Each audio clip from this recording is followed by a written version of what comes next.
क्या आपने कभी सोचा है कि कुछ लोग विदेश जाकर ज़्यादा कमाते हैं लेकिन टैक्स बेहद कम या बिल्कुल नहीं देते।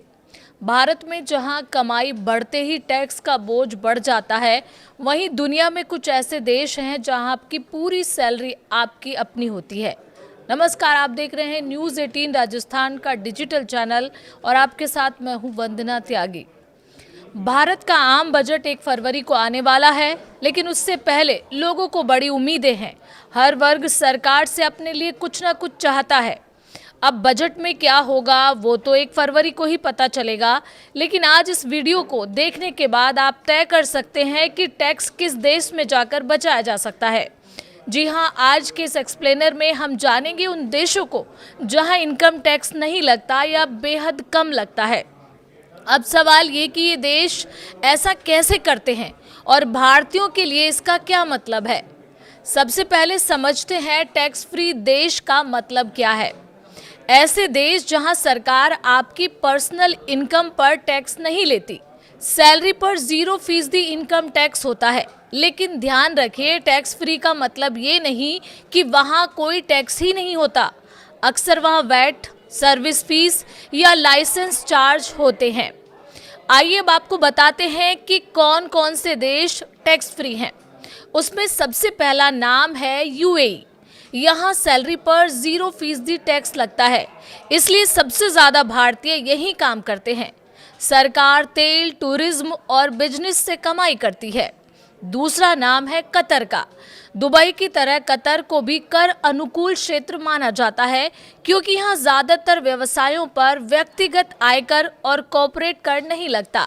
हालांकि दुबई की तरह ही कतर ने 2019 में मूल्य वर्धित कर यानी कि वैट लागू किया, जो वस्तुओं और सेवाओं पर 5% की मानक दर से लगाया जाता है। कुछ उद्योगों और गतिविधियों पर विशिष्ट कर या शुल्क लग सकते हैं। इन देशों की अर्थव्यवस्था तेल और गैस पर आधारित है, जिससे सरकारों को पर्याप्त राजस्व मिल जाता है। और इस फहरिस्त में तीसरा नाम है सऊदी अरब का। सऊदी अरब भी टैक्स फ्री सैलरी देने वाले देशों में शामिल है। यहाँ आम लोगों की कमाई पर कोई इनकम टैक्स नहीं लगता। तेल आधारित अर्थव्यवस्था होने के कारण सरकार को राजस्व की कमाई नहीं होती। यही वजह है कि सऊदी अरब में बड़ी संख्या में भारतीय कामगार अलग अलग क्षेत्र में रोजगार पा रहे हैं और सालों से यहाँ रहकर काम कर रहे हैं। अगला नंबर है कुवैत, ओमान और बहरीन का। कुवैत, ओमान और बहरीन जैसे खाड़ी देशों में भी पर्सनल इनकम टैक्स नहीं लिया जाता। इन देशों की अर्थव्यवस्था का बड़ा हिस्सा एक्सपैट वर्कफोर्स पर टिका हुआ है। हालांकि यहाँ रहने वालों का खर्च थोड़ा ज़्यादा माना जाता है, लेकिन टैक्स न होने की वजह से कुल मिलाकर लोगों को आर्थिक फायदा होता है। इन देशों में विदेशी नागरिकों की भूमिका बेहद अहम मानी जाती है।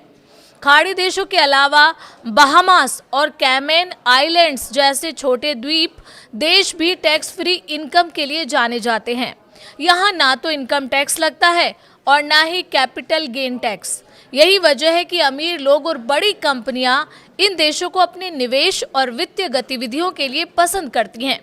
आकार में छोटे होने के बावजूद ये देश दुनिया के प्रमुख टैक्स हेवन माने जाते हैं। इसके बाद नाम आता है मोनाको का। यूरोप में मोनाको एक ऐसा देश है जिसे लग्जरी टैक्स फ्री देश के तौर पर जाना जाता है।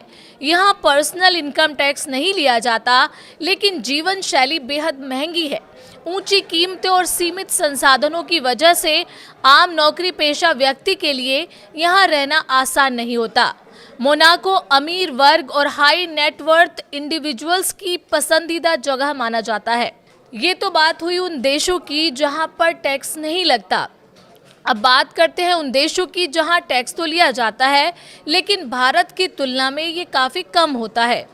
ऐसे देश उन लोगों के लिए खास आकर्षण बन जाते हैं जो बेहतर कमाई के साथ टैक्स का बोझ भी कम रखना चाहते हैं। एशिया में सिंगापुर इसका सबसे बड़ा उदाहरण है। यह इनकम टैक्स की अधिकतम दर करीब 22% है और टैक्स सिस्टम इतना साफ और पारदर्शी है कि लोगों को किसी तरह की उलझन नहीं होती। यही वजह है कि सिंगापुर को एशिया का फाइनेंस हब माना जाता है और दुनिया की कंपनियां यहां निवेश करना पसंद करती हैं। सिंगापुर की तरह हांगकांग भी कम टैक्स वाले देशों में शामिल है। यहाँ फ्लैट टैक्स सिस्टम लागू है जिसमें औसतन करीब 15% टैक्स देना पड़ता है। इसका सबसे बड़ा फायदा ये है कि आपकी कमाई का बड़ा हिस्सा आपके पास ही रहता है। सरल नियम और मजबूत अर्थव्यवस्था की वजह से हांगकांग लंबे समय से अंतर्राष्ट्रीय निवेशकों और प्रोफेशनल्स की पसंद बना हुआ है। अगर हम यूरोप की बात करें तो स्विट्जरलैंड का टैक्स सिस्टम सबसे बेहतर माना जाता है। यहाँ टैक्स दर देश के अलग अलग कैंटन पर निर्भर करती है, यानी हर क्षेत्र में टैक्स अलग हो सकता है। इसके बावजूद कुल मिलाकर स्विट्जरलैंड का टैक्स स्ट्रक्चर यूरोप के बाकी देशों के मुकाबले कम और संतुलित है, जिससे ये देश हाई स्किल्ड प्रोफेशनल्स के लिए आकर्षण का केंद्र बना है। आयरलैंड की बात करें तो आयरलैंड खास तौर पर कंपनियों के लिए जाना जाता है। यहाँ कॉरपोरेट टैक्स सिर्फ 12.5% है, जो दुनिया में सबसे कम दरों में से एक मानी जाती है। इसी वजह से गूगल, फेसबुक और एप्पल जैसी बड़ी टेक कंपनियों ने अपने यूरोपीय हेडक्वार्टर आयरलैंड में स्थापित किए हैं। कम टैक्स और बिजनेस फ्रेंडली माहौल ने आयरलैंड को ग्लोबल टेक हब बना दिया है। इसके बाद नाम आता है एस्टोनिया का। कम टैक्स वाले देशों में एस्टोनिया का मॉडल सबसे अलग है। यहाँ तब तक टैक्स नहीं लिया जाता जब तक कंपनी मुनाफा बाहर नहीं निकालती, यानी अगर कमाई को बिजनेस में ही दोबारा निवेश किया जा रहा है तो उस पर टैक्स नहीं देना पड़ता। यही वजह है कि एस्टोनिया को स्टार्टअप्स के लिए स्वर्ग कहा जाता है और नई कंपनियां यहां तेजी से उभर रही हैं। और सबसे अहम सवाल ये कि इन सब का भारतीयों के लिए क्या मतलब है। अगर कोई भारतीय विदेश में काम करता है और भारत का रेजिडेंट नहीं रहता, यानी एनआरआई बन जाता है, तो उसके लिए भारत में टैक्स के नियम बदल जाते हैं।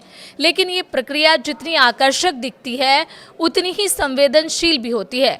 भारत के रेजिडेंसी नियम दोहरे टैक्स से बचने के लिए बने समझौते यानी डीटीए और विदेशी आय की सही घोषणा बेहद ज़रूरी होती है। जरा सी गलती या गलत प्लानिंग आपको कानूनी मुश्किलों में डाल सकती है। कुल मिलाकर साफ है कि दुनिया में टैक्स देना हर जगह जरूरी नहीं है, लेकिन टैक्स बचाने के लिए सिर्फ विदेश जाना ही काफी नहीं होता। सही देश चुनना, वहाँ के नियम समझना और पूरी टैक्स प्लानिंग करना सबसे अहम कदम है।